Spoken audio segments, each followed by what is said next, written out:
I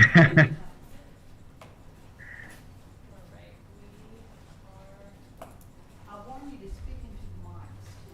You can pull them down too. Please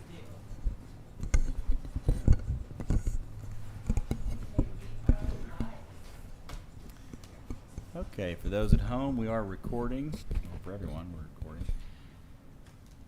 And the MoPac South Expansion Task Force for the City of Rollingwood will come to order. Thank you all for being here.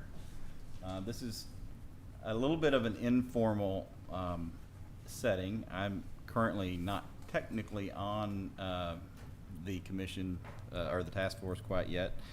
Expect council to make that official at our next meeting. But even when I am on it, I will be ex officio and will be a non-voting member. So we can talk a little bit more about that later. But the format of this task force gives us maximum flexibility as we do not have to comply with open records and or Open Meetings Act requirements. So we have maximum flexibility. That said, we do plan on having all of this open to the public at all times, and we'll be very transparent with everything we do. But we do have some optionality when it comes to our strategies that we'll engage. Speak a little louder. Yes, I will try to do that. Sorry. Can you turn that up? Excuse me, what is your name? Gavin Massigill, Mayor of Rollingwood. Okay, we're going to start off with introductions, and if it's okay with the task force, I would first like to recognize Brooke Brown, one of our esteemed council members, and have Brooke just make a few comments of welcome to everyone, as she was the driving force behind establishing the task force.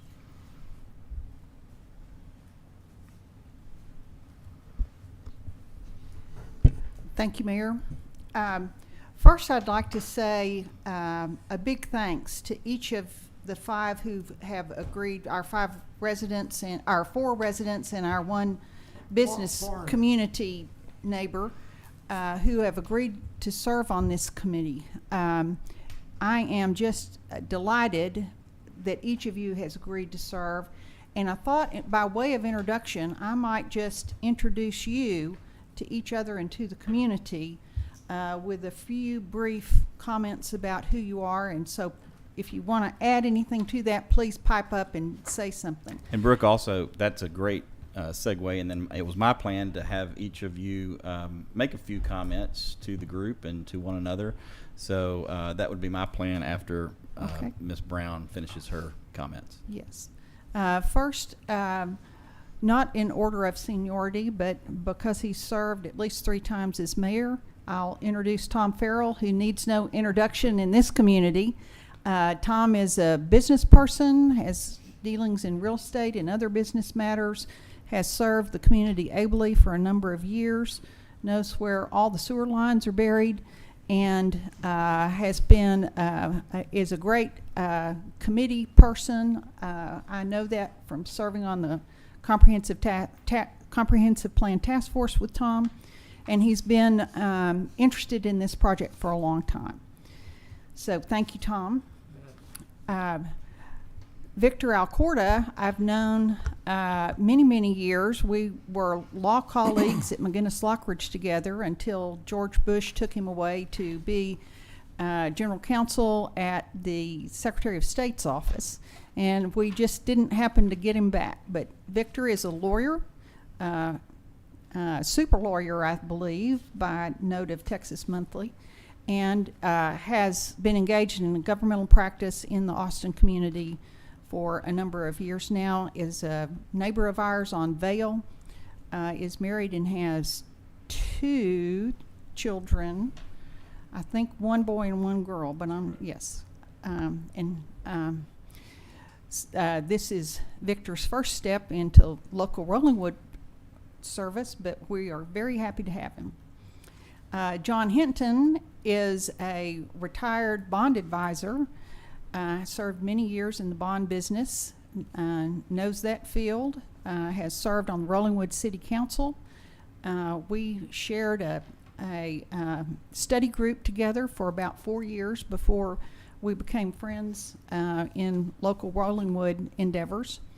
And John and his wife, Susan, live on Jeffrey Cove and have been longtime residents of the community. And John also served as mayor of Rolling Wood, or council member for some period. I've known Wally Grainer for about 3 years now. We served together on the Comprehensive Plan Task Force. Wally is a longtime business community person, business owner in the city of Rolling Wood, although he lives in an adjacent community. 2 blocks away. 2 blocks away. But Wally is the owner of the Palisades office complex on Rolling Wood Drive, has one of our largest business owners in this community, and has a number of tenants that are impacted by Rolling Wood and traffic on MoPac.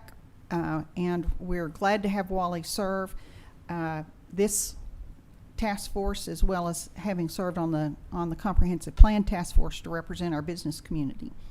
And then last but not least is Gay Irwin, who has her own communications practice, is a longtime Rolling Wood resident and spouse of the former Al Irwin, who was chair of the Public Utility Commission when I was a young lawyer doing utility practice. So Gay's been engaged with not only Rolling Wood, but other communities and at local and state level politics for a long time, and we're glad to have Gay on the board on this task force with us. I'll just say a few comments. When the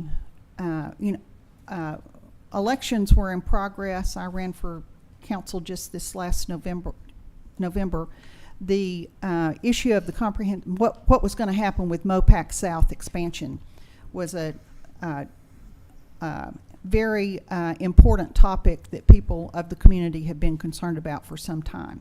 We've had the able leadership of Amy Patillo, former council member, on that project, and she is still engaged on behalf of the city informally in advising on this project, and we're glad to have that help. But it seemed to me that as this project begins to move to a stage where decisions will be made in a final way, that it was important to have engagement of the city of Rolling Wood with our neighboring communities and with our state and local leaders who will determine the outcome of this project. And so I began to talk with people about forming a committee that could advise the city council and help do some of the and here's Amy herself. Yes. We just spoke of you. And thank you for your continued engagement with MoPac South. That we have a group like this that might be able to help the city of Rolling Wood and our representatives engage with the larger community and with those officials on the boards that will make decisions regarding this project. And so in a way, I see this as a ambassadorship and local lobbying group that will assist the city of Rolling Wood in making sure that our interests are well represented as these decisions are made, and that we develop a community of interest, not just with Rolling Wood, but our other West Bank neighbors and Austin neighbors to have the biggest impact we can have on these decisions. So thank you for your agreement to serve, and I stand ready to type, do whatever research, call on me. I won't be a member of the committee, but I'm glad to serve in any way I can. So please call me if you need me. Thank you, Ms. Brown. And with that, as I mentioned, I'd like to just recognize each member of the task force and let you just say a few words, opening comments, and then we'll move on to a presentation and discussion with our outside counsel at Bickerstaff. And with that, I'd recognize Mr. Farrell. Well, thank you, Mr. Mayor. This project, I think, has is one of the two things that I think has the potential to have a true detrimental effect on our city.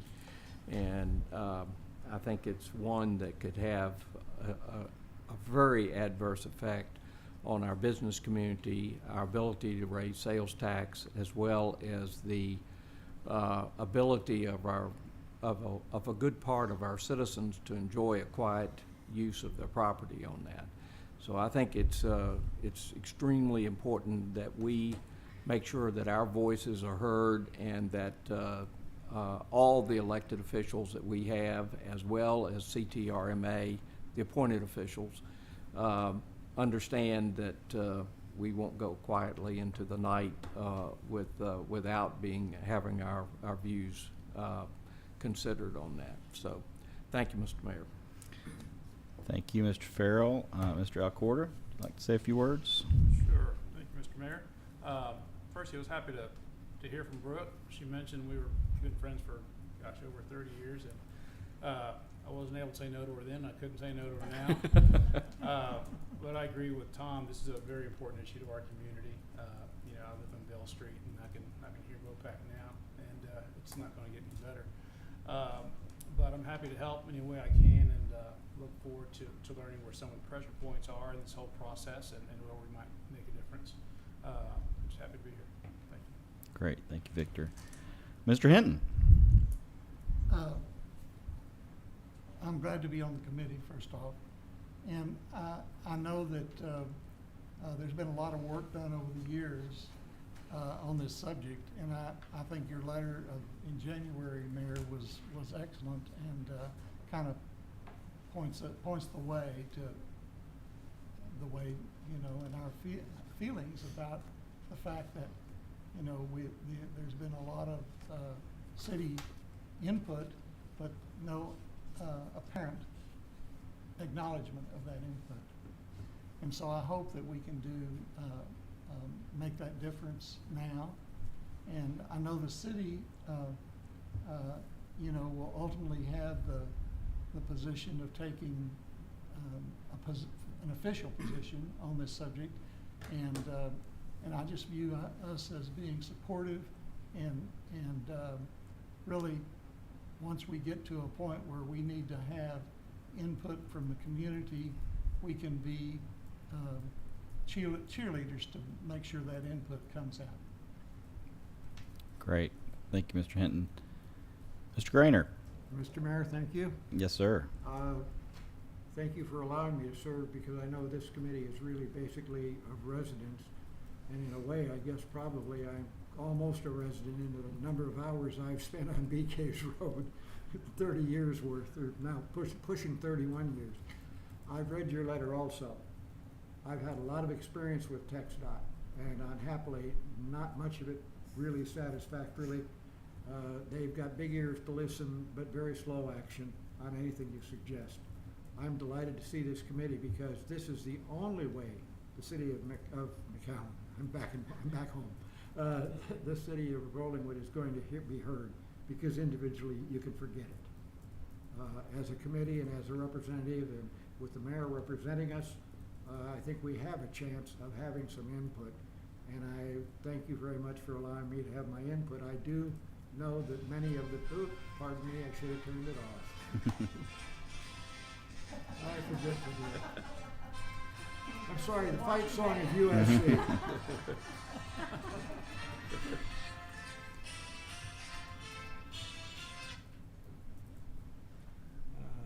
I guess I've said enough.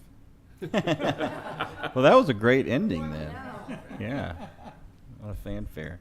Thank you, Wally. Greatly appreciate that. Ms. Irwin? Can you hear me? Is this on? Okay. Yes, I have ma'am. a soft voice. Well, I don't have a marching band, but I appreciate that. I've lived here, we've lived here for 40 years almost, next door to John. Thank you, Mr. Mayor, for your great letter. Thanks for letting me be a part of it. I also, which is interesting from the business point of view, our office is in Barton Oaks Plaza, just on the other side of MoPac, where we're right behind the IHOP and those 3 or 4 store buildings. And when some of these plans came out a few years ago, there was a great deal of angst in that business community as well. And so I think they're allies there.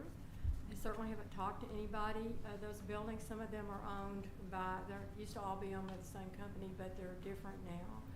And I'm certain that those businesses, and of course y'all know Gerald Daughtry owns our wonderful seafood, a restaurant there, and I think that we have some allies that maybe y'all haven't thought about on that side of the freeway. So if I can help in any way in that regard, we're pleased to do so. And thank you. Great. Thank you, Gay. I'll save some of my comments for when we get to sort of our task force goals for discussion later in the agenda, but I'll just say I look forward to working with you all.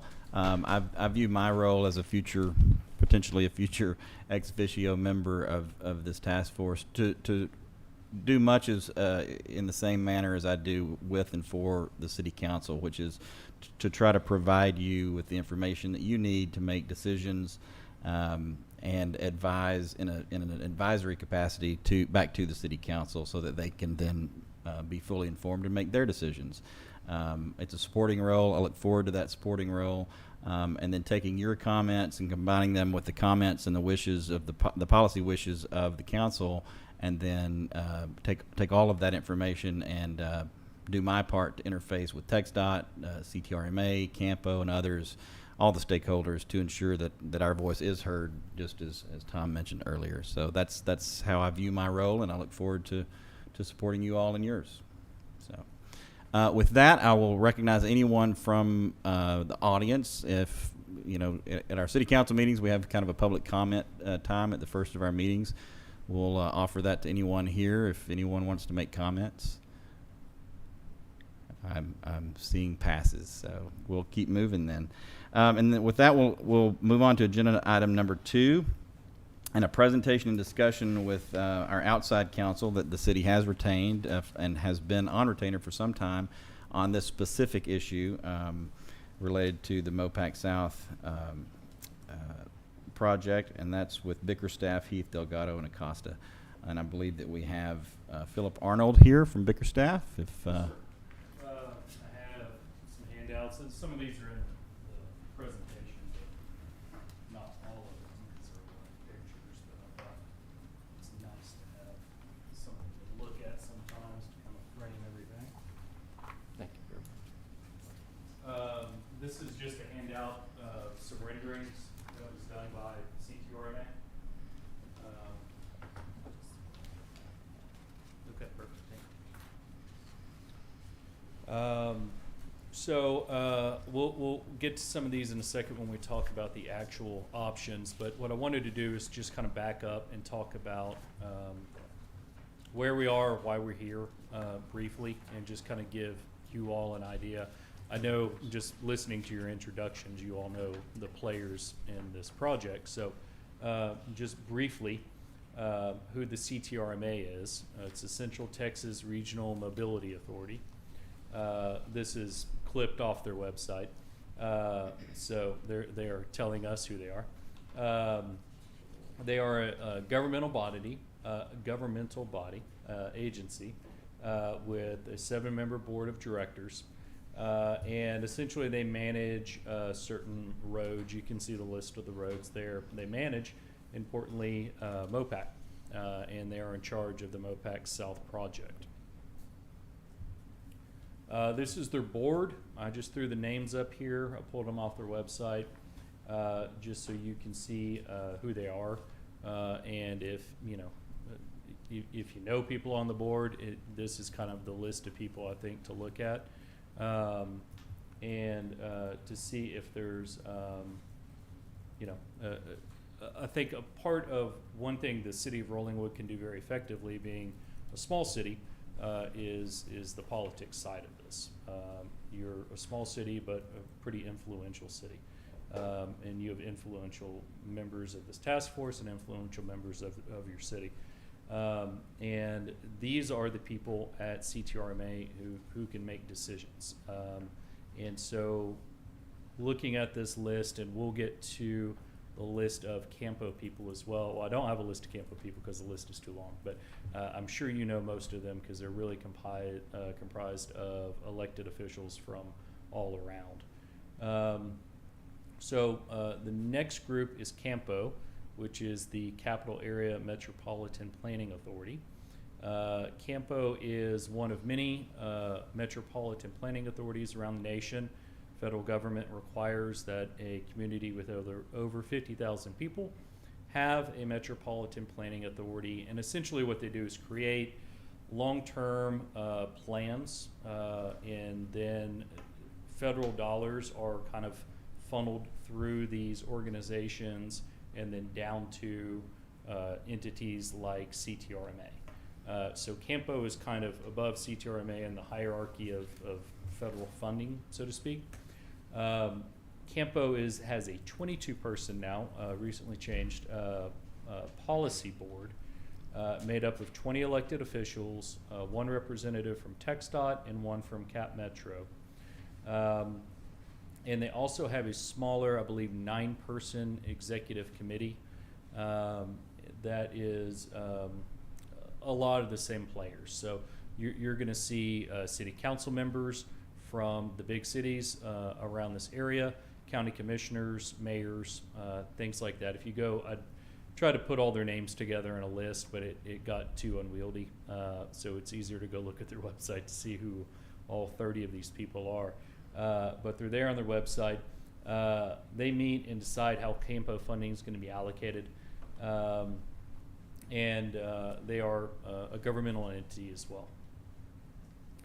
So the Campo 2045 plan is really, as I said before, Campo has every 5 years is required to do a 5-year plan. They also have 20-year plans about what projects they want to do. And I have some snippets from it, but as it relates to MoPac South, they have required in the 2045 plan, and this 2045 plan I believe came out, was it last year?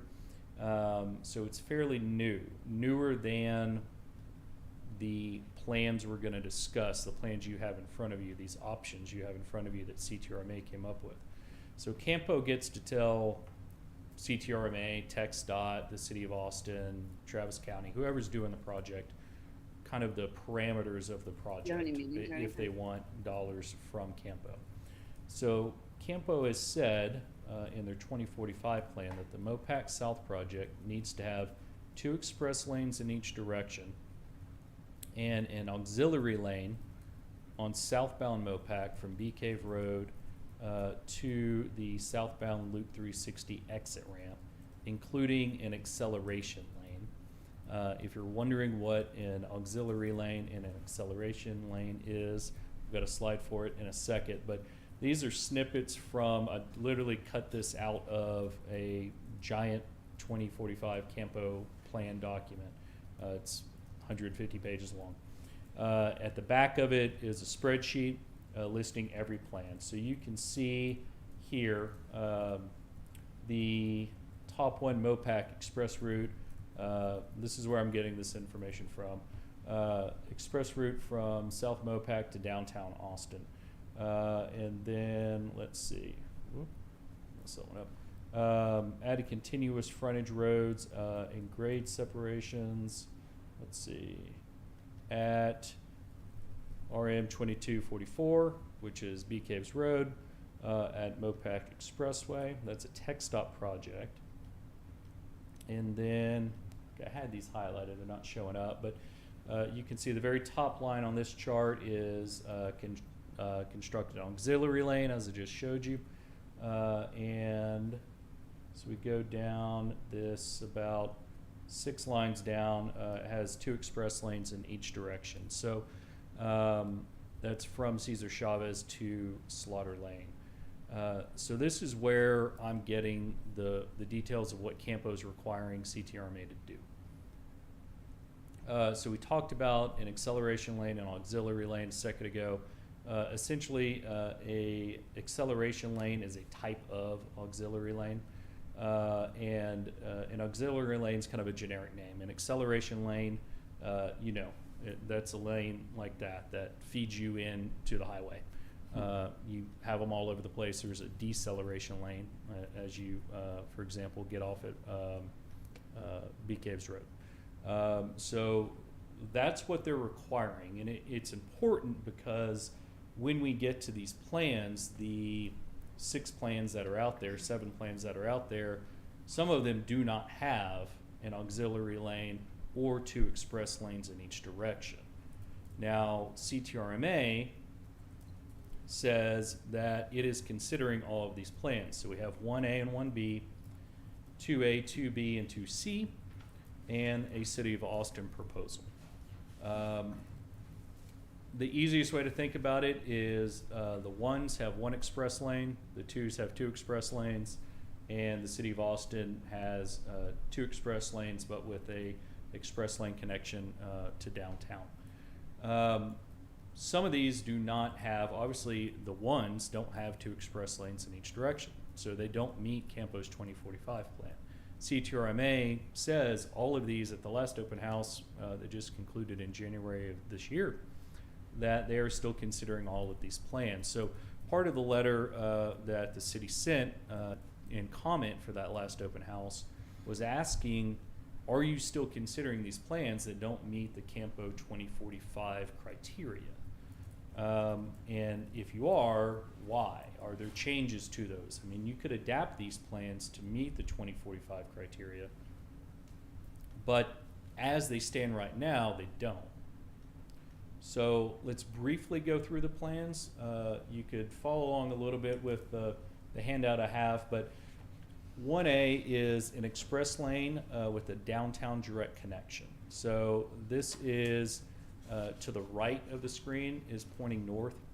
You can see downtown in the bottom right-hand side. So as you come up MoPac, there'll be a direct connection down into Cesar Chavez. Similar to what it is now, but with an express lane. This is a view of what that will look like from the Zilker Clubhouse. So the handout I gave you is really these renderings we have of what the different scenarios will look like from different perspectives. I didn't put them all in here. I just put in the ones I thought were kind of illustrative of what you wanted to see and what is good to see. You can see, yes, sir. What do they define as an express lane? What is its purpose? That's a good question. They don't really define it. I mean, That's why I'm asking the question, because I've struggled to get them to define that for probably 15 years. Yeah, they don't really define it. I think what we can use our common sense and say that they are defining it as is what exists north of the river, that they're considering those express lanes. So that would be some sort of toll lane / HOV lane. I think that's what they're calling an express lane. You know, whether it is, I would imagine it would function very similar to what they did north of the river. I can't imagine they would change what they're doing north to south. So it would probably be, if you're alone in your car, you pay the $1.50 during rush hour to drive in the express lane, or if you have two more people, you drive for free. Something They're like showing that. that as an off-ramp. Excuse me, would it be possible for us to see this at home? We're not being brought into the presentation here. Yeah, sorry about that. I'm not sure we have that technical capability, but we will post it after the meeting to our website dedicated to this topic. Sorry about that. Thank you.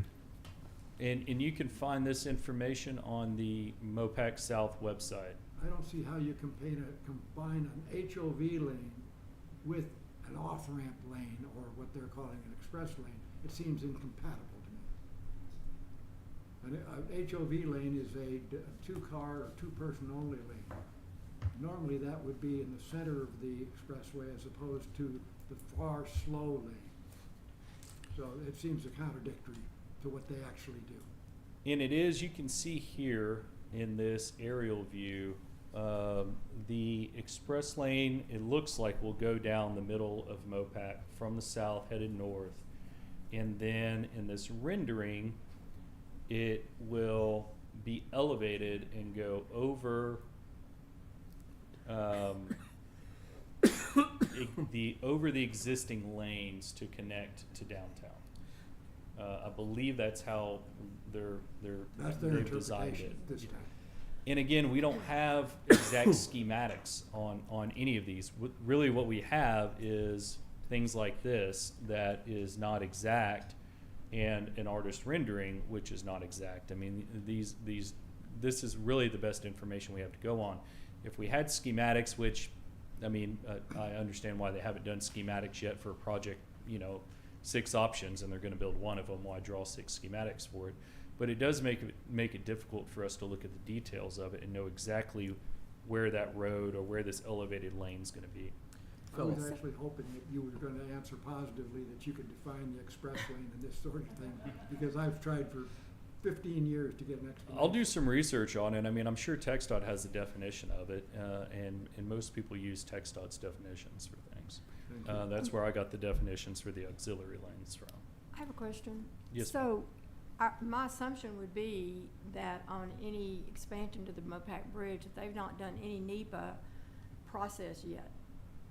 Any environmental study? Or the They federal NEPA have. process for that? They claim to have done environmental studies for it. It's really their website, to me, as I do a lot of highway stuff. I like roads. I did TxDOT litigation for 8 years. I like maps and drawings and things. The environmental stuff kind of bores me. So I find their website to be very heavy on environmental and very light on the maps and drawings. So I don't know where they are in any final stage of environmental study. They seem to have done a lot of it, and I know they went through a lawsuit recently that they won against, I believe it was the Sailor Springs Alliance, who were challenging some of their environmental studies and conclusions. I know there's been concerns raised as well more recently that they should go back and start the environmental study process over. So I'm not entirely sure if they're at a final stage of it, but according to their website, they don't really seem to be concerned about it. Philip, Yes, sir. now, they did an environmental assessment as opposed to an environmental impact study, Yeah. right? I think that's right. That could be. That could be. I think you have to have a definite plan instead of all these different, versions before you can do a final Well, if I'm impact not, statement. I think that under an environmental impact study, we have more of an opportunity to comment on rather than an environmental assessment on Absolutely. that. And I think that gives us I was gonna ask you on these direct connection, and I apologize, I have not kept up with that, but one of the big problems with the direct connect over the years has been if we connect to Cesar Chavez Street, then all the traffic stops at Lamar, which is where it stops now. And without any kind of improvement there, then I never understood why the direct connect was very important to anybody. Because you don't go anywhere anyway when you get to Lamar. That's where the traffic backs up. Has there been any comments in the past from TxDOT on how, or the city of Austin, how that would be addressed? I've not read any on really improving Chavez at Lamar. I don't know if that's outside the scope of this project and they've received comments on it, but I haven't seen anything. But I'm sure there's been study on it over the years. For example, I know Mike McInturf, who's an engineer that the city hired, worked for in the Austin division of TxDOT for years when he was younger, and he said they've been working on redesigning the Bee Caves Road MoPac intersection since he worked at TxDOT 30 years ago. As I recall, when this first came up, one of the big concerns were a lot of the families at Austin High School because the traffic would back up from Lamar and impede them being, as well as those athletic fields, as well as, which I guess is Waya fields, and the Austin Animal Shelter is all there, and that was all, they actually got involved, the families of Austin High at one time about, and that was their issue that they came up with. I don't know if, I hadn't followed this as closely probably over the last couple of years, several years, but I know those were issues that came up originally at some of the open houses that came up with this. I don't know if this would necessarily increase capacity on, or not capacity, but really traffic on Chavez if this is a direct connector. So there is a direct connector now. As I come, I work at 360 in MoPac, and I go to 15th Street to get off. So I go past the Chavez exit every day. There is a direct connector there. Now, I think what this is saying is to make a direct connector and tie that in from the express lane. Well, I guess that's my question. On an express lane, just with that direct connect, how does that benefit if you're going a half a mile and then you're gonna stop? Yeah, At the same place that we stop now? I think the benefit is if you, if this project were maybe to realize a full extent of what CTRMA would want, if you live in Circle C and you can get on an express lane way down south and Okay. take it all the way up and you work in downtown Austin, you don't have to get out of the express lane to do it. You don't have merging traffic. Okay. So that would be the advantage of it from that perspective, because we know the merging traffic. For example, I do the opposite route every morning as I come from 15th and get on, and there's merging traffic there, and then the Lake Austin traffic, and then everybody wants to get over to get a Bee Caves exit, and that creates conflict. Not necessarily wrecks, but it creates a lot of conflict points that slows traffic down. So I think what this is doing is taking those conflicts out by having a direct connector. Ms. Patillo?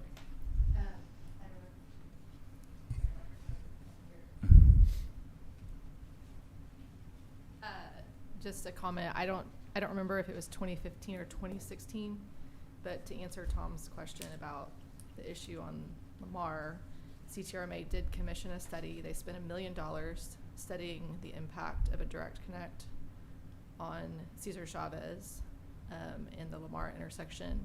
And the conclusion was that if they put more traffic directly on Cesar Chavez through the direct connects, people will choose alternative routes who are not using the express lanes. So that's the solution, is that the rest of us who are not So that using we the would express go lanes somewhere will else. use other roads to get into downtown. Got it. Okay. Oh, that makes a lot of sense. Thank you, Amy. And they spent $1 million for that, okay? And I'll follow. I'd like to see that report. I'll follow up with you. I believe it's on, you have to kind of dive deep into their MoPac South website. So it's either there or I'll see if I can pull it out of my archive files. I bet that's a long archive. Okay, thank you. Back to you, Philip. Yes, sir. So this is a rendering, and it shows the view from Hey, Philip, Zilker Clubhouse. one Yes. second. Just as proof of the type of service that small town Texas gives you, Miss Bray, who was it, David? And Mr. Bench, this presentation, we recognized your voices, and your presentation, it should be in your mailbox, your inbox now, so you can go. And I have learned how to post things on our website as we speak, so thank you, Ashley. Anyway, back to you. Yes, sir. So this view shows the elevated lane. It's a little tough to see, I think, on the TV from here, but in your handout you can see it. So there, under this proposal and a lot of these proposals with an elevated lane with a direct connector, it'll have an elevated lane higher than the existing roads are now. This is a view of it from Zilker Park, and on the right again you can see this new downtown direct connector is that top lane you can see on the left hand side. So option 1B is one express lane without a downtown direct connector. Essentially a similar proposal, but without the elevated lane we just talked about. So same rendering here from Zilker Clubhouse without that elevated lane we just saw. 2A is two express lanes with the downtown direct connector. So essentially just scaling up from a 1A. And again, this is really the same rendering as we saw from before for the 1A. And again, the same view from Zilker Park, what that will look like. 2B is two express lanes without a downtown direct connection. So again, the similar view of just no flyover. Yes, sir. I'm understanding both of these proposals with the old flyover for the off-ramp for Cesar Chavez, how are you gonna get an off-ramp then for people who come down Bee Caves Road from as far as Village of Bee Caves into downtown, and they do the flip under MoPac northbound and get on to get off, get across the river? They would have to be merged somehow or conflict. There would, and I don't know where they would merge. I mean, my assumption is they would keep the existing Cesar Chavez exit and build something that ties in with it. I don't know, Amy, do you know? You may have studied that more in depth. I don't think I've seen any sort of plan that shows how they would tie that into the existing road. When I look at this is the first I've seen this sort of thing recently. I've seen this sort of planning years ago, over the years. I was working with stuff up in Pflugerville where I had to deal with 685 and the barrier they put in and all the other things they did there. And what I found that there's a lack of connection many times between drawings they make and what the plan is over here that practically you never probably see. And that has been, to me, the most destructive way a government agency can work. And I think we're really facing a problem. They're having us look at stuff like this, and we really are kind of in the dark. And I don't know when we're going to get closer to the sunlight on what they're wanting to do.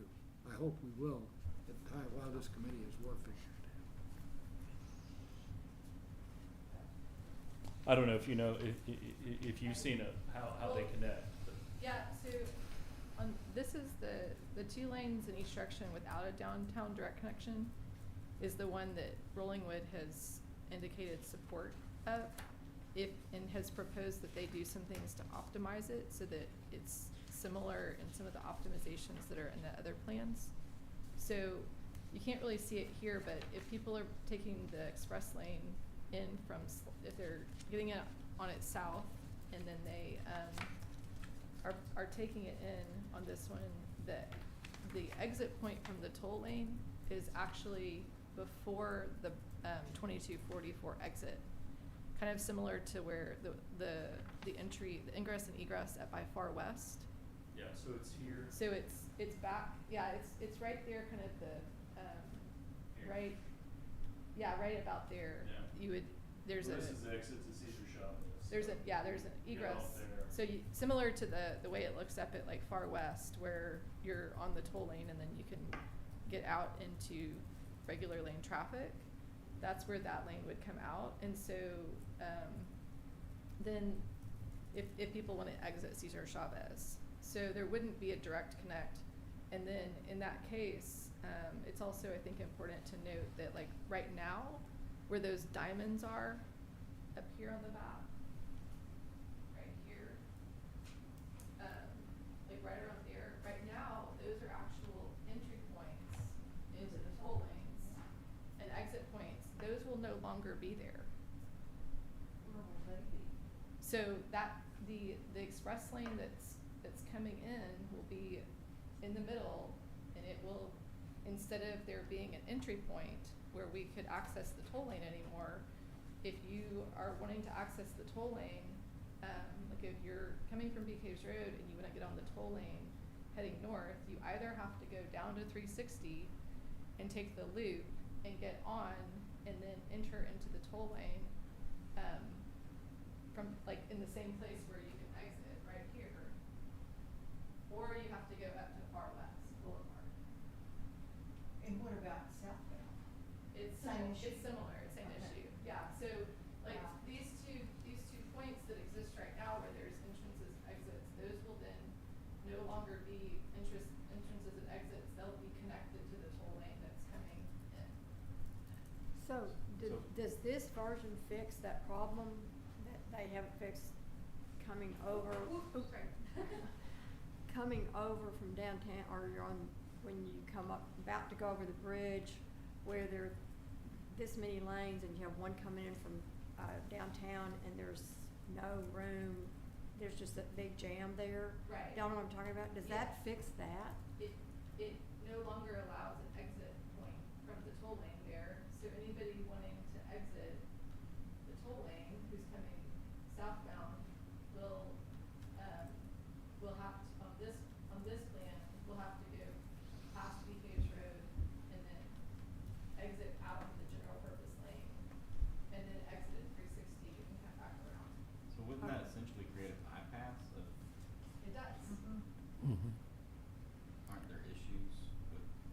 From the express lane, so, from the main lanes that exist right now, it would be as it exists right now.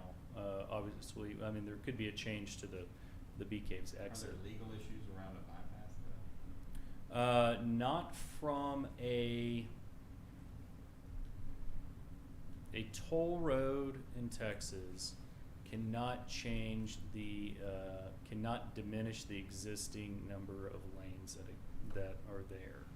So if they build a toll road, a good example is the 183 toll road that goes to the airport. I take it all the time because I live off Airport Boulevard. I can hop on that. Now you can still drive down the road as it existed right there by McCoy's. I don't know if you know what I'm talking about. You can drive down the way it exists. You go through the light like you did before, and it was terrible and everybody's stuck in traffic. That still exists. So all they did was move what existed before over. There's still the same number of lanes and it's free. But they added toll lanes to the middle. So if they add toll lanes somewhere, they just can't take away from what exists right now. And the same would apply to this. So the legislature made that rule back when, 10 years ago or so, when toll roads were a very popular way of essentially getting free roads for the state because they didn't have to raise taxes. And they got roads. And then there was obviously pushback from that because people didn't like toll roads. So the compromise was you can still build toll roads, you just can't change, you just can't take away lanes that exist right now. So a question, under this plan, again, going back to where we were before, going south on MoPac, you'd be in the center of MoPac, and you would have to cross over all the other lanes to get off, correct? If you're in the toll lane. In the toll lane. So you exit the toll lane. Right. Whether, in all of the plans, that's If you're in how, the regular lane, if you're in the regular lane and you wanna exit at Big Cash Road, you that's can. the same. It's the same. Yeah.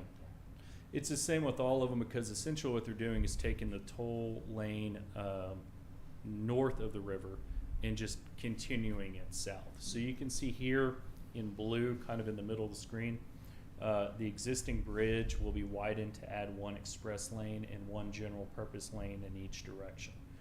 So what they're doing there is taking the existing bridge. So right now as you go south, and that toll lane essentially stops at the river, and you get the merging traffic from 15th Street, and then it comes in from Lake Austin Boulevard.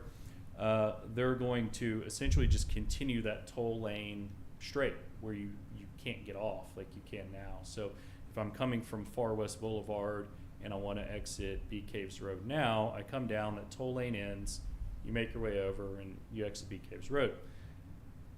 With pretty much all of these plans, afterwards you won't be able to. You'll have to go down to 360 and do a loop and come back, or exit off the toll lane way before and just go down the main lanes as you did 5 years ago before we had any toll lanes on MoPac to get to Bee Caves Road. So there's not going to be a direct connection from these express lanes to Bee Caves. Well, the other problem is you can't avoid where, if you're going north at the heavy traffic hours, you can't get on the toll lane until you're past all the traffic.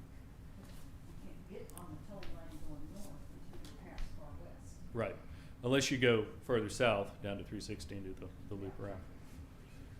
And get on where they'll have, so you can see essentially where Amy pointed out where that exit is, that green box down the bottom left. That will probably be an entrance ramp onto the toll road. Or express lanes, excuse me. Phil, I have another question. I read reference in the correspondence about a wishbone approaching, I guess, Park Skyway or 360. Can you explain to me what that is? So I believe it is further down. And that's an elevated road, isn't it? I think This would be, let's see.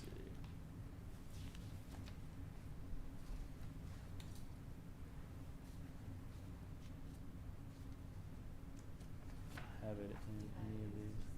It was 2C? Okay. 2C. So this is the wishbone? Yeah. The orange is the wishbone, right? So yes, this would be the wishbone. So 2 express lanes with elevated ramps near Barton Skyway. And I believe this is the one. So we can see this is what it'll look like from Bee Cave with these elevated ramps. Again, the view from Zilker Clubhouse. This doesn't have the direct connector to downtown. They would really just use the kind of new frontage road, really, as a direct connector. So from Bee Cave, you can see kind of in the left-hand side, you would come and then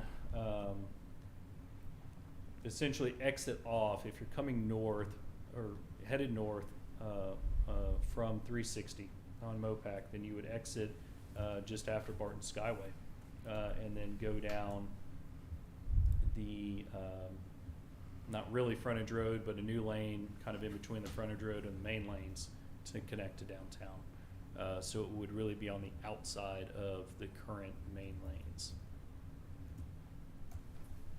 But it's elevated, correct? I do not believe this one's elevated. I believe it's at grade.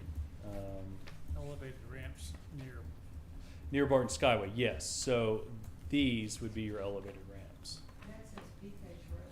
Yes, and this is what it would look like from headed north. So you can see Barton Skyway is that bridge right there. That's what it'll look like. So I think it's really a misnomer, the elevated ramps near Barton Skyway. It's really elevated ramps near Bee Cave Road. Okay. So you can see what they're really doing is taking that center traffic and pushing it off to the right as you approach downtown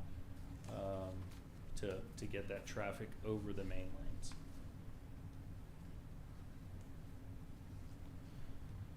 And let's see, I think we covered 2B, 2 express lanes, we did that. And then the City of Austin proposal is How kind of elevated like are those 2C. elevated ramps?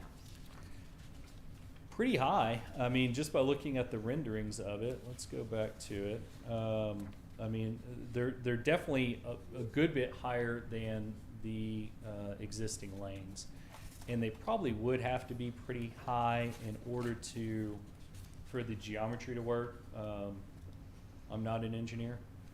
She is, but I am not. But essentially when you tie in with something like this and you have a bridge, you tend to have a big approach in order to make it work where it's not too steep. Kind of like where we saw with the interchange they redid at 183 and I-35 north. If you're headed northbound and you want to go on Research Boulevard, remember that old bridge went up real steep and traffic slowed down, and now they've just taken a bigger arc at it. So that's probably what they would do here. So it might not be as steep as something like that 183 interchange. I don't think it'll be anything like that. But again, we don't really know. But it's going to have to come up significant enough to come over the main lanes of traffic that exist right now.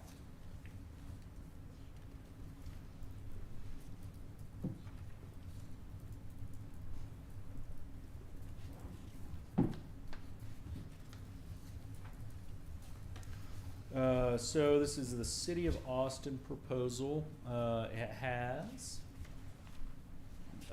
elevated direct connector ramp in each direction to and from downtown from Chavez. And then 1 express lane in each direction from 290 to Slaughter Lane. So essentially what this is doing is continuing the 2 express lanes, well, 1 express lane in each direction, north-south, that exist right now north of the river, continuing that south, and then adding direct connectors to get to Chavez. Again, kind of on the outside. It's very similar to 2C. And I think we have some renderings of that. It's hard to see on that one, but they don't have kind of the big elevated flyover direct connectors that we saw in the earlier proposals. This is what it looked like underneath the bridge. Seems to be the only one they had of a picture on the hike and bike trail underneath the bridge. I decided to put it in there because I thought it showed kind of what it will look like on the ground. But it's definitely, so it's going to be adding essentially new lanes on the side of the existing road towards downtown. So as we talked about before, the Campo 2045 plan affects the MoPac South project because it put in these additional requirements of having 2 express lanes in each direction. That should eliminate options 1A and 1B because they only have 1 express lane in each direction, and the City of Austin proposal because it only has 1 express lane in each direction. That would leave only 2A, 2B, and 2C.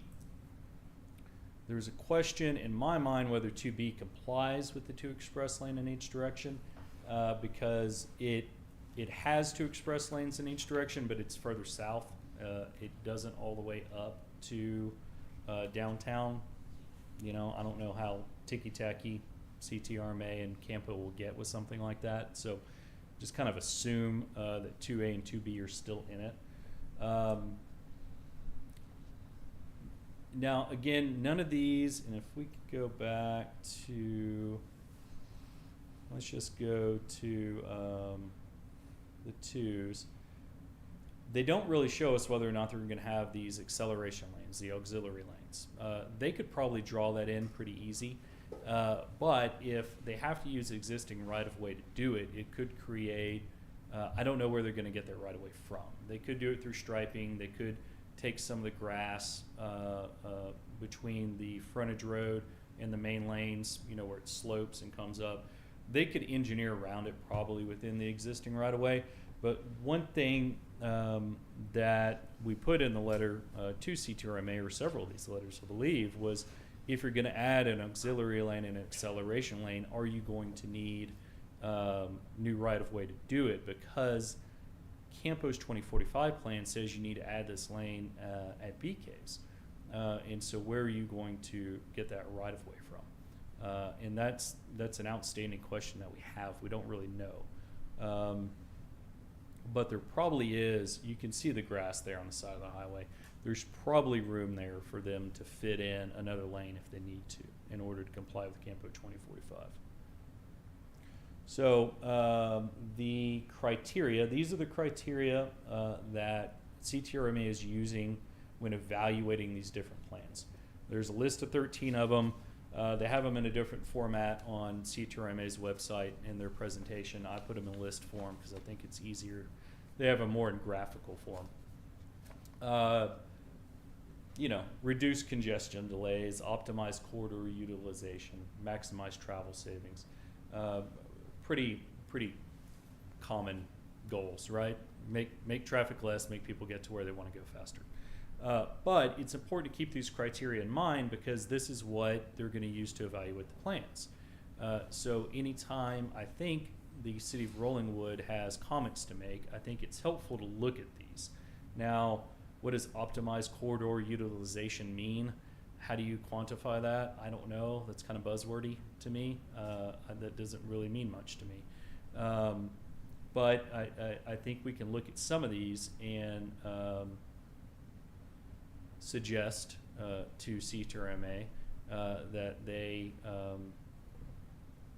look at a plan the City of Rollingwood likes in order and use these criteria to steer them in that direction. So again, this is off CTRMA's website. This is the project history and next steps. You can see it's been going since 2013. The open house has really kicked off in 2015. And we are now in 2022. Open house number 6 was our last one, or 5. I think we have 6 coming up this year, theoretically. So things have been delayed because of COVID. Things are probably going to be more delayed, I suspect, because of the Campo 2045 plan. And they've also delayed because of some environmental studies and some litigation around that. So we're really looking at, they're trying to ramp this back up right now.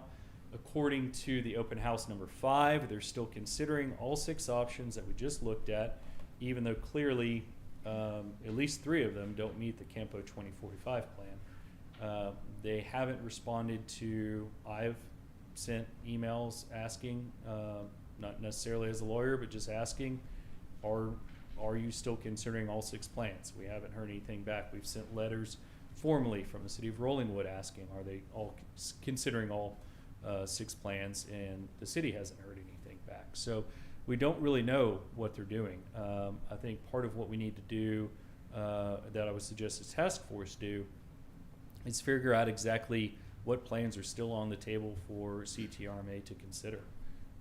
And are they going to tweak some of the plans that don't meet Campo 2045 in order to comply with Campo 2045? Because they're somewhat under a deadline, because Campo is going to have a 2050 plan coming out before too long. So the longer they kick the can down the road, the more they're going to be chasing the ball a little bit.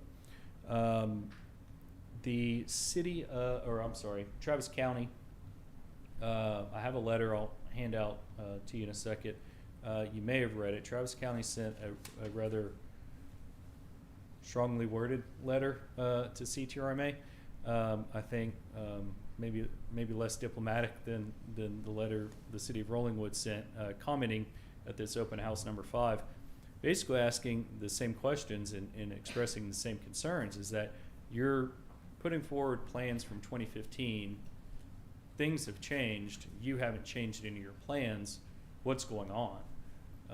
So there's definitely frustration at other levels of government that we can see in public, and I'm sure there are from the city of Austin and the surrounding communities as well. So I think those are all things to keep in mind. But I think reading that Travis County letter, it was a very strongly worded letter, particularly coming from a governmental entity.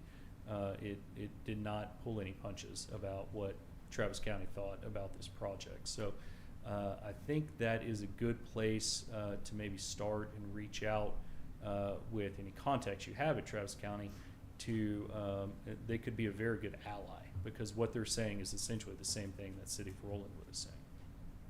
Where can we find that letter? I have copies right here. So Philip, if this gets delayed and things don't move, then for the next plan, everything can get stalled. The money won't happen either, correct? If this doesn't move by a certain time frame, and that money commitment moves on to another project, there are other members of Campo that want money for their projects. It's a digital. And other entities that are competing for federal funds. Yes, ma'am. I think that's probably true. I think that, again, as I said, Campo's has to come out with new plans by certain markers, according to federal law. So Campo is going to do their new Campo 2050 plan, or whatever it's going to be, and probably start that process here in a couple of years. So the longer this project takes, again, they're going to have to go back and go, well, now we've got to go back to the drawing board again. We've got to go back to the drawing board again. Presumably, CTRMA and Campo are in communication with each other, working together. And TxDOT is as well, so that they're all on the same page about what they need to design these projects to be. But you're right. I mean, it's not hard to see. We can see just looking at this project since 2015 that it has gone nowhere in 7 years. They're in the exact same spot they were 7 years ago, other than receiving comments for 7 years, which hasn't seemed to change It's anything. happened other places besides here, that competing projects, when one stalls and another part of the geographic area gets that money.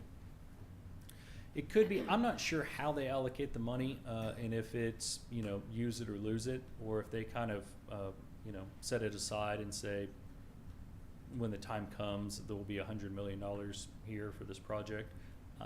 I don't know how that funding process works.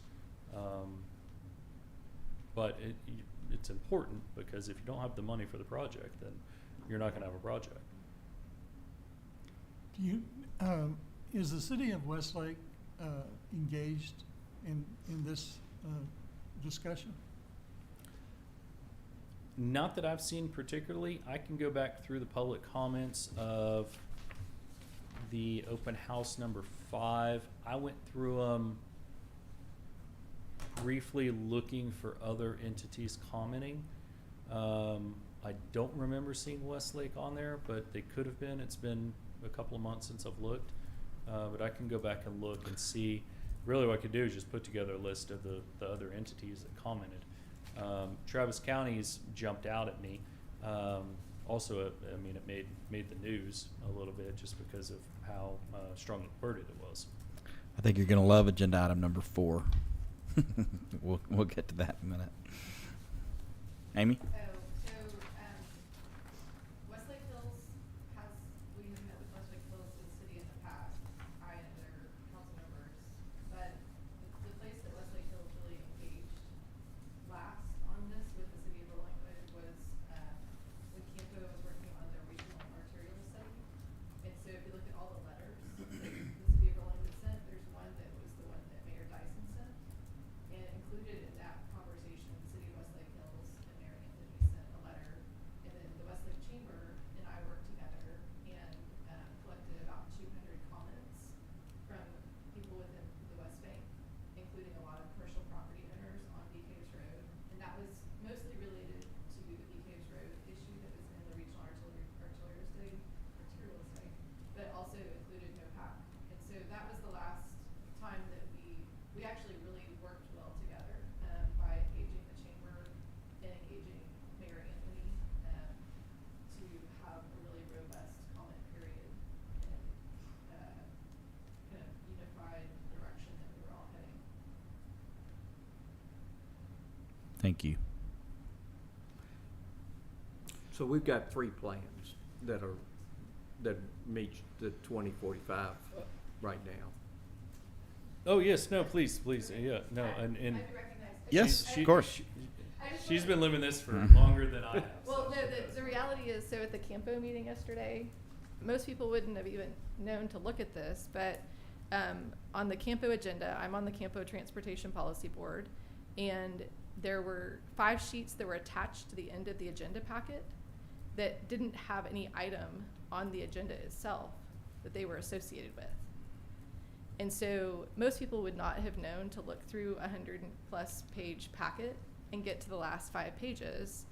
And so one of the one of the things that's in those pages is that on February 17th, the Campo Executive Director approved an administrative amendment to the Campo 2045 plan to change the project description for MoPac South, the cost, and the let date. So in that administrative amendment, they have changed the project description now back from 2 express lanes in each direction to up to 2 express lanes in each direction, which was what was in the 2040 plan. Yeah. And then the cost amount has increased by almost $300 million. So during that meeting, when we got to the executive director's report, I asked some questions about whether it was proper for it to have been changed in the Campo 2045 plan by administrative amendment with literally no opportunity for public comment. And there was information shared back and forth, and it's something I'm actually in progress on putting together my report on. I think there's some options to request that there actually be a public input, public hearing, and an opportunity for public comment on that change. And really the main reason that it could be significant, because maybe it's just language change, and it was up to 2 before, and now it's gone to up to 2. But one of the things that the Campo 2045 plan does is it sets the travel demand model for our region. And there's assumptions that are made in setting that travel demand model based on how the roadway descriptions are inserted into that travel demand model. And the travel demand model is then what CTRMA is going to take, and they're going to run their different scenarios off of and need to show to bond investors at some point in time. So getting it right is important, and I think that it's one of those things where we just don't know yet. So I just wanted to throw it out there because the Travis County Commissioners Court has Executive Director Bass from CTRMA coming to do a workshop for them on this Thursday. And this just happened at the Campo meeting yesterday afternoon, and we're still kind of trying to figure out what it all means. But if the engagement with the Commissioners Court is over which of these 6 plans are still viable, even under the Campo 2045 plan, I think that's an open question right now for more reasons than it was before. Yeah. Because I think you pointed to some great reasons that it was an open question before, and now it's really an open question. But that's my update on that. And so, Well, that's good, because Thank you. I pulled that off, the 2045 plan as it is still on the website today. I mean, that's where I got it from. well, and So they haven't changed it yet? they have not, well, yeah, they haven't changed it, and the public notice was literally this administrative amendment attached to the end of an agenda packet with no notice on the agenda itself that it was even attached to the packet.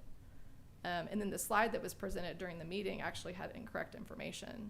So I think there's a number of different issues that have come up with the way that this was done. So I think it's still a pending question that I wouldn't expect anyone to know unless they were at that meeting, or if were alerted to go back and listen to it. I apologize for not getting you.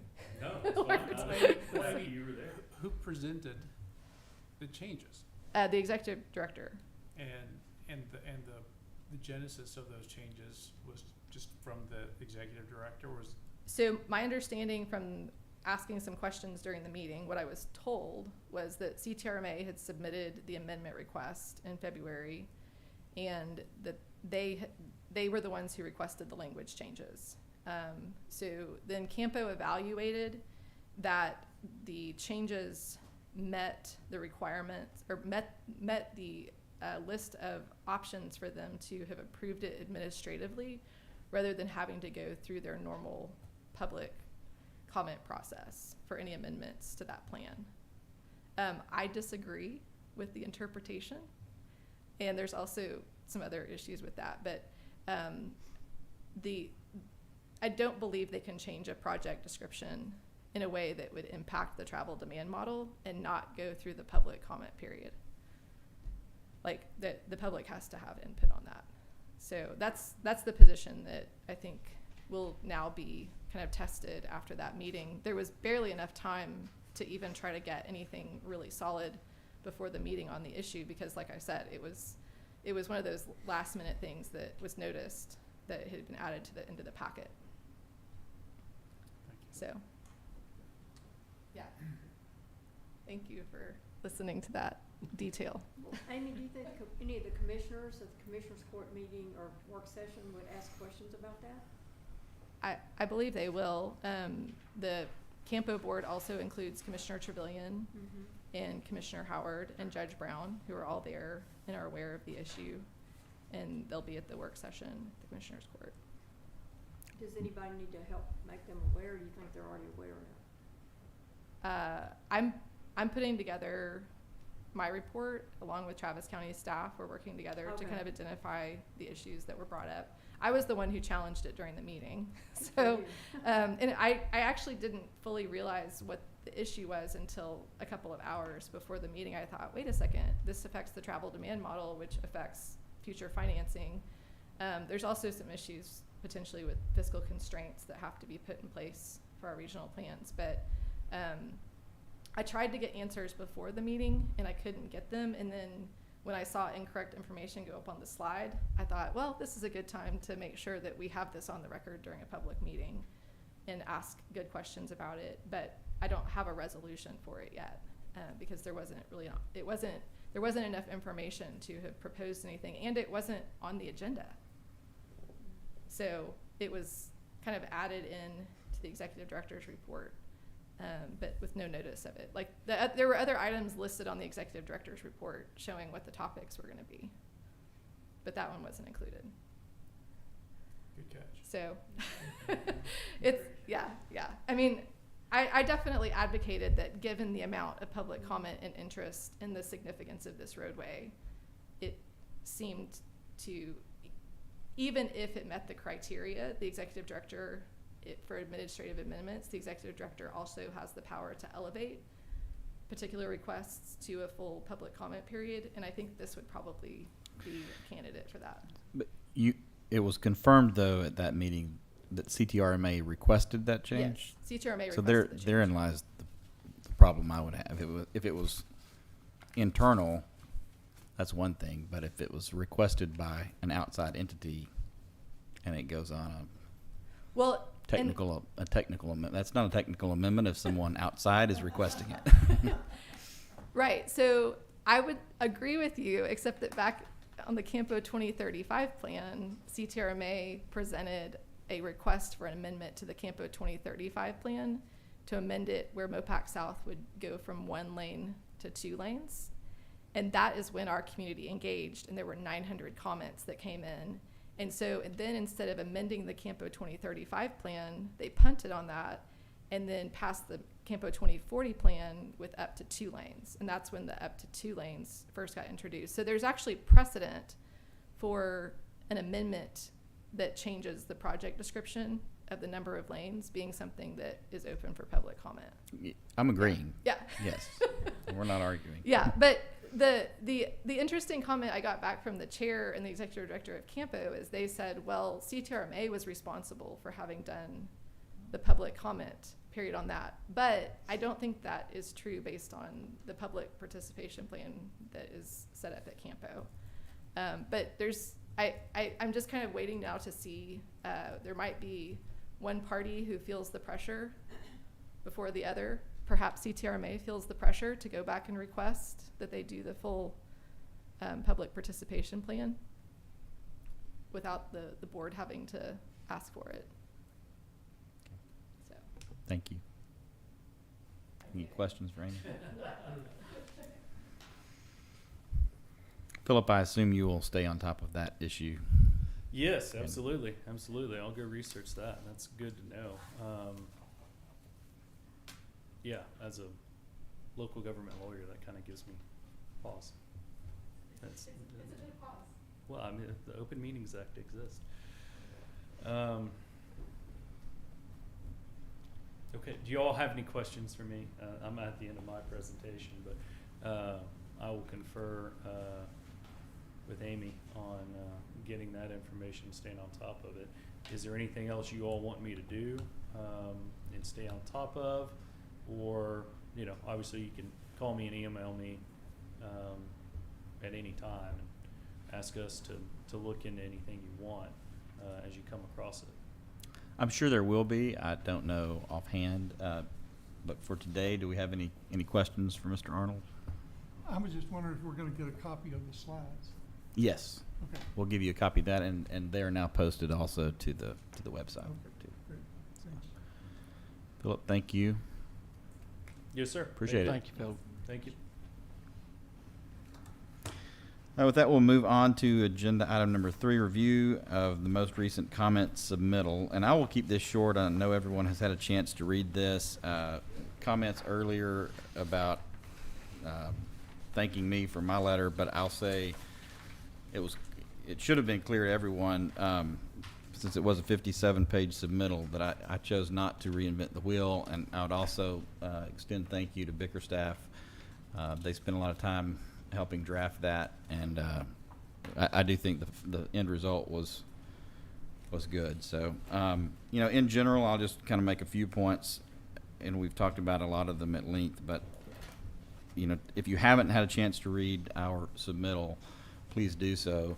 I felt it incumbent in my comments or my letter that I signed on behalf of Rolling Wood under the authority given to me by the council, that we not reinvent the wheel, and that we really try to build upon the work that had already transpired the previous seven plus years. So my letter was just the latest of at least the work of at least 3 other mayors, maybe 4. I think Amy told me it It even goes back to Mr. Bone at some point. So anyway, there's a great deal of work we chose to compile it all into one work so that it was all there. And I will say, actually, I'm going to go ahead and pull up the task force goals and goals for discussion, because I'll say at the conclusion of tonight, I'm going to send you a link from the March 30th, 2022 CTRMA board meeting, and we'll tell you what timestamp to look at. But if you would please take the time to go listen to that, it's very informative, and I think that I think we can say there's some progress on some of our key concerns out of the letter that we last submitted. And it's clear to me, based on the comments that were made by Mr. Bass in that meeting that you will hear, I do think that they intend to go back for public comment. I do think that they intend to reevaluate things based on the 2045 plan. And so those are, Rolling Wood is specifically mentioned in several locations in that meeting. I think I'm encouraged to hear the comments that they want to sit down with us and engage with us in a discussion. You know, I think that they would like to make the point that our concerns around the intersection are not necessarily related to the project that they are focused on, but I think that they also see that that's a hill that they probably shouldn't try to die on, because they are intertwined to some extent. So I think that there is a willingness by some of the board members who I heard comments from, that some of our comments have at least been heard. So I think there's an opportunity for us to work together. It is not my intent to be adversarial with CTRMA or with Campo. I'm certainly willing to be, but that's not my goal. And so I would like to work with them collaboratively to address the concerns that we've laid out over the last 7 years. And I think we have an opportunity to do that. You mentioned, Mr. Hinton, Westlake Hills, and it's good to have that institutional knowledge of how they've engaged in the past and some of these comments that are in our last submittal. But I believe that one of the goals of this task force is to reach out to our friends and neighbors across the way and make sure that all of those individuals are up to speed on this. We've obviously taken a little bit more active role in it. And some of the issues that are important and near and dear to our hearts are things that they aren't necessarily going to share the passion about. But there are issues related to that intersection, to the ingress and egress and the exit ramps and the entrance ramps and the how you enter and exit the express lanes. They are going to care about, and I feel like it's this task force, part of this task force duty, to try to educate them on some of those issues that they certainly should be interested in, and to build sort of a grassroots education base with those individuals. So with that, those are just a few items that I think are important. We will send you that link. I think that you'll find that conversation very informative. It sounds like that they will be reaching out to us, and we will do the same with them. But it sounded like we're definitely on their radar based on the last comments. Any other comments from the task force members over either the comments, the submittal, any questions that we have? We've got our experts. Obviously, when I say that we've built on 7 years of work, a great deal of that work was Ms. Patillo, and Bickerstaff did a great job in helping us draft the most recent letter. But so we do have some experts who have a lot of institutional knowledge. If we have any questions on some of these comments, feel free to ask them, and we can engage in a discussion. Yeah, Victor? I don't have questions about the comments right now, but I do want to clarify one thing, or ask clarification on, and that is, I read reference in one of these letters, I think it was from CTRMA, that said, if Campo decides otherwise, we'll have to do it their way. If they wanted to come in and make changes to this request for this project, who's the ultimate decision maker? If Campo decides that they agree with everything that's in Rolling Wood's letter, does CTRMA have to come to the table and comply with that? So,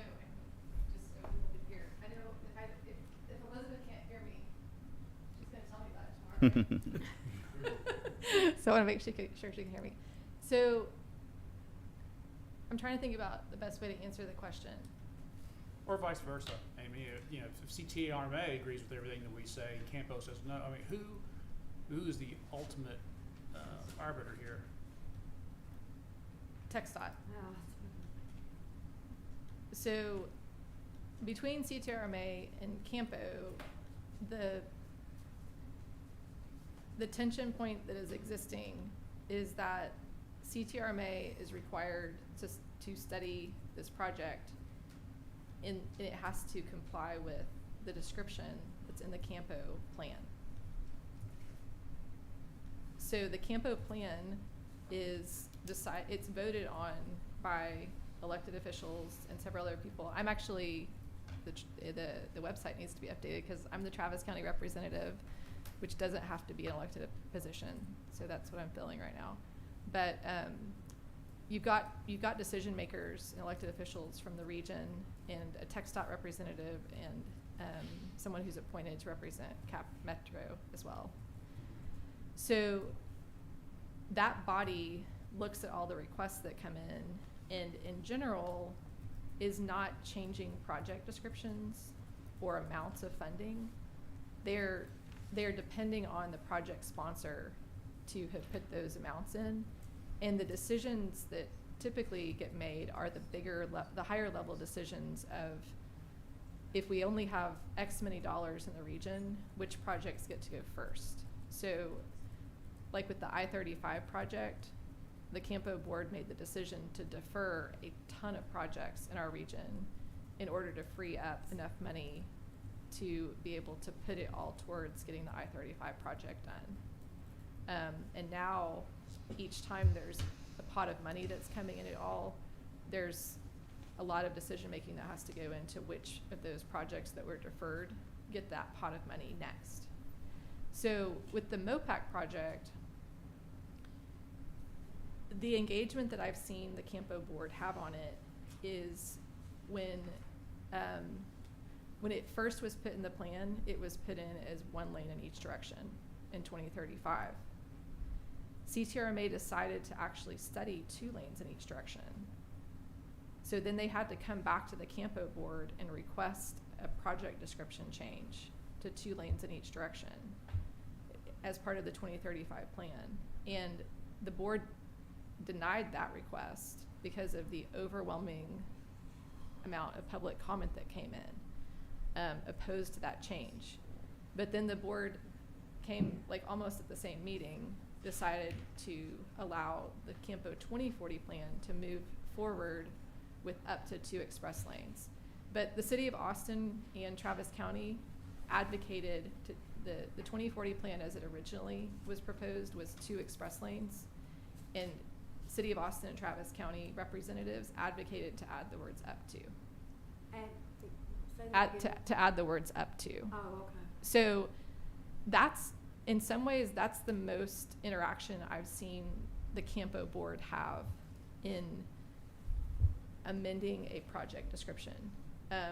You'll see the Campo board decide to add projects to a list or remove projects from a list to prioritize projects in the region and how all the money gets moved around. So that's, I think that's, it may be more than what you were asking, but I'm trying to figure out how to answer the question, because the Campo board has been able to engage on this topic in the past on the issue of the project description.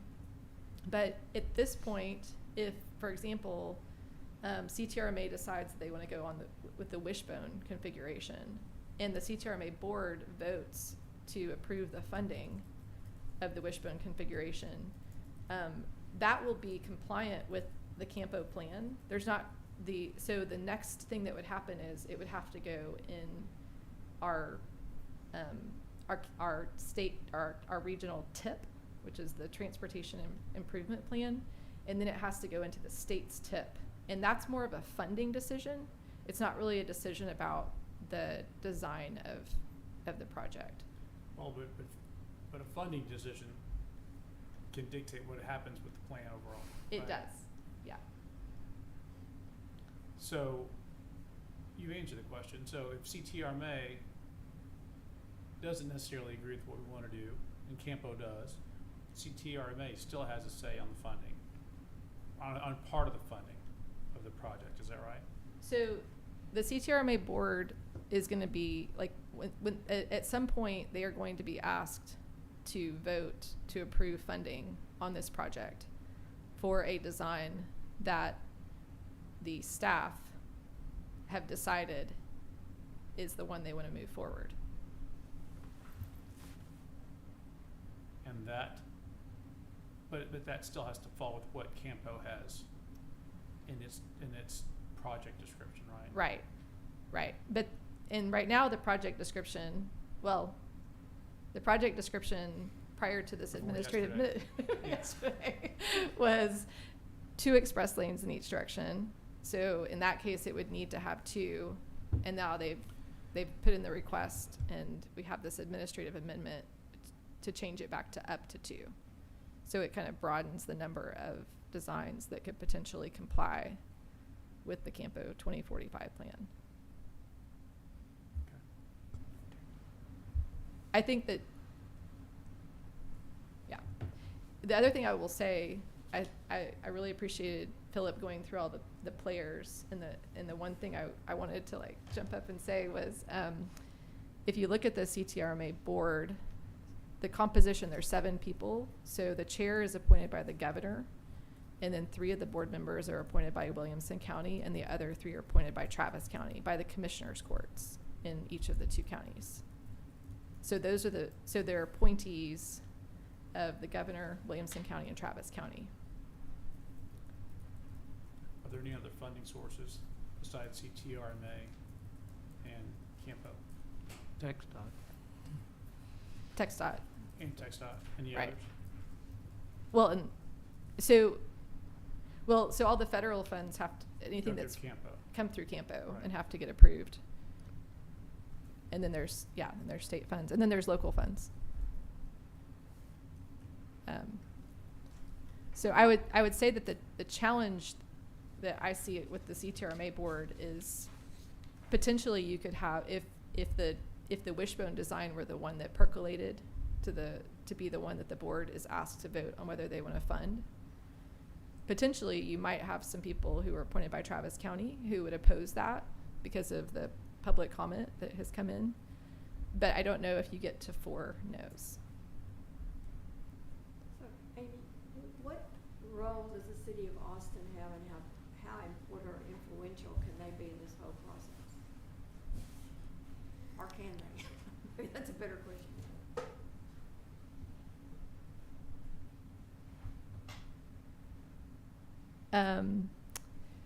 I'm trying to think about the best way to answer that in case it ends up in the newspaper.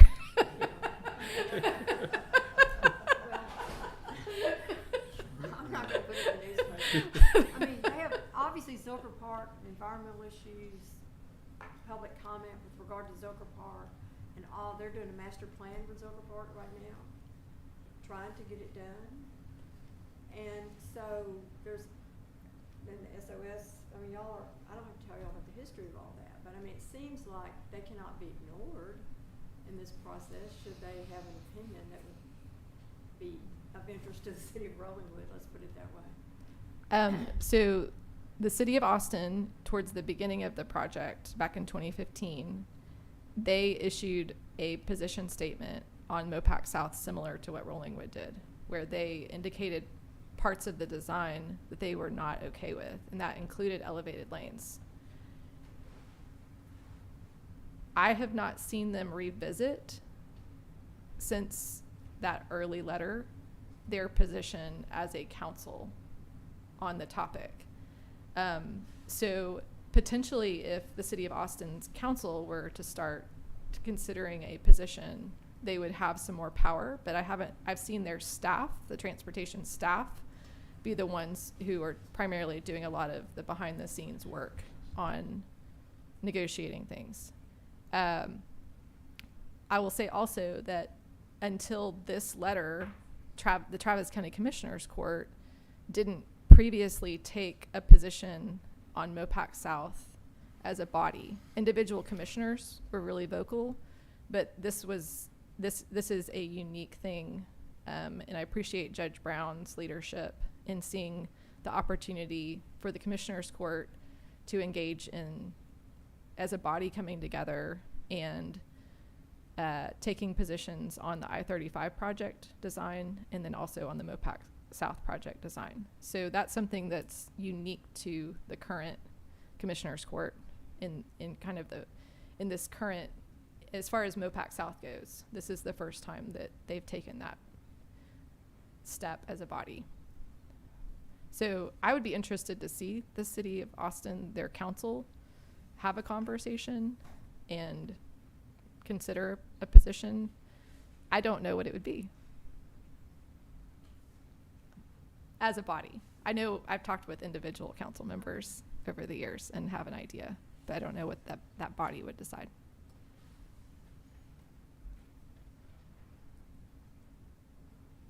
Hopefully that will sound okay if it gets quoted in the paper.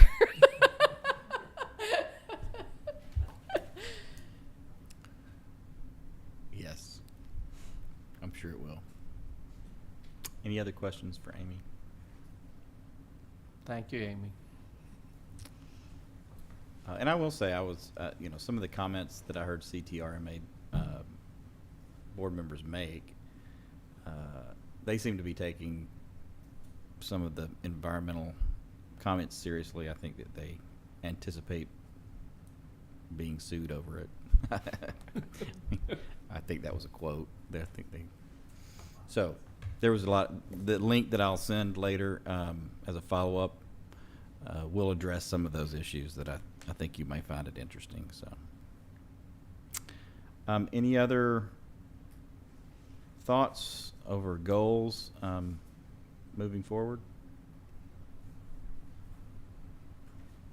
I would also say I've only listened to about half of that presentation, but it also will give you a sense of the timing on this. Yes.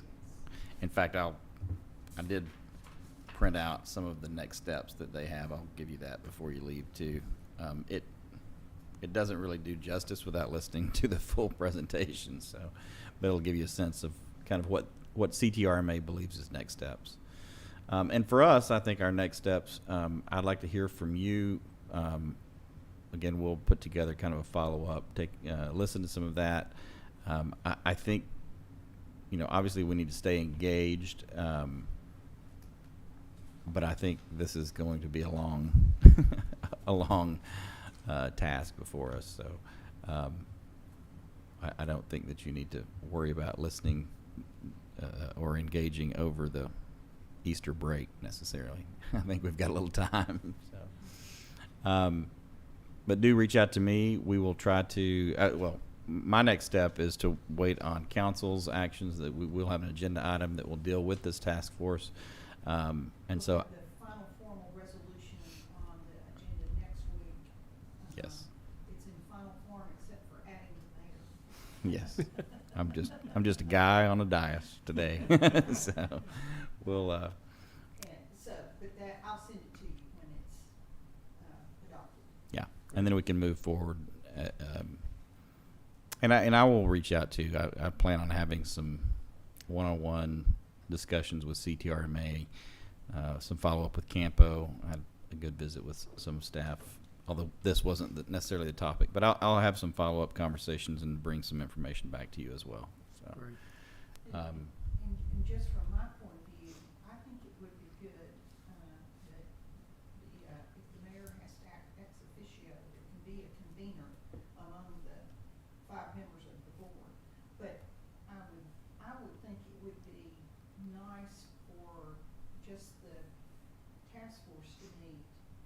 It doesn't have to be a public meeting, and get to know one another and get to know who you know and kind of what areas you think your expertise might or connections might fit, and do that relatively soon so that when the next step comes, you'll know each other well enough to know, well, can you do this or do you know so and so. and that's a better explanation. When I said maximum flexibility at the first of the meeting, that's really what I meant. You have the ability and the flexibility to meet with one another.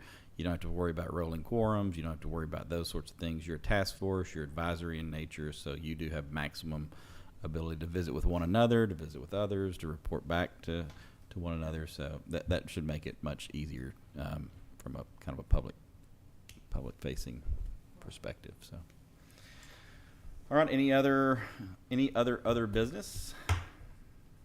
All right. With that, we will adjourn. Thank you all, and enjoy the rest of your night. We'll get a copy of that. I'm not gonna pull it off. Don't worry, I'm just afraid people are gonna be tripping all Pass over these our down. Thank you, Gavin. fire. Good job. Here's this right here.